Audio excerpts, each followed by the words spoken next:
فجر کی فرض رکعت کے بعد کے اذکار، سبحان اللہ 100 بار، لا الہ الا اللہ 100 بار، ٹھیک ہے،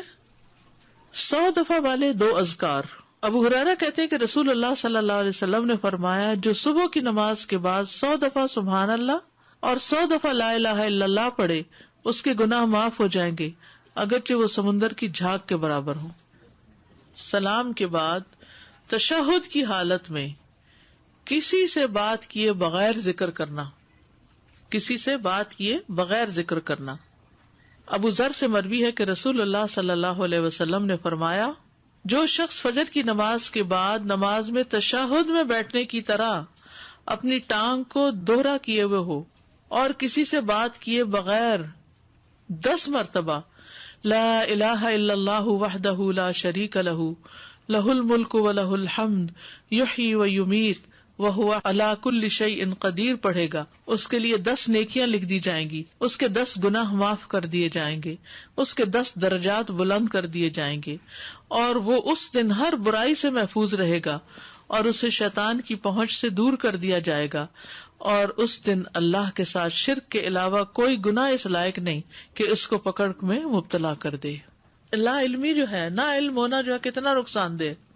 کتنی دیر لگے گی اس طرح 10 دفعہ پڑھنے میں، لیکن شرط یہ ہے کہ نہ وضو ٹوٹا ہو، نہ آپ اٹھے ہو، نہ بات کی ہو، جدھر بیٹھے ہیں ادھر ہی ٹانگ موڑے ہوئے ہی،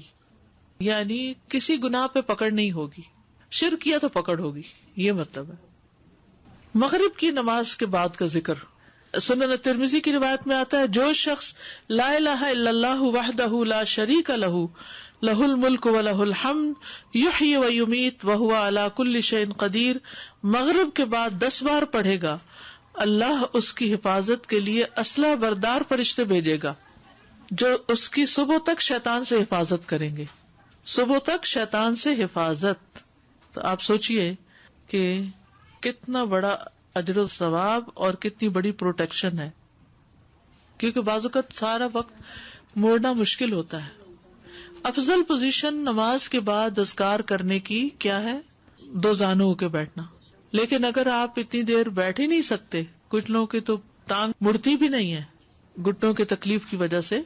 تو پھر ایسی صورت میں 4 زانوں ہو کے بھی بیٹھ سکتے ہیں۔ اگر نیچے بالکل ہی نہیں بیٹھا جا رہا تو پھر کرسی پہ بیٹھ جائیں، اللہ کو تو پتا ہے کہ آپ کیوں ایسے کر رہے ہیں، صرف ریسٹ کے لیے نہیں بلکہ مجبوری کے تحت۔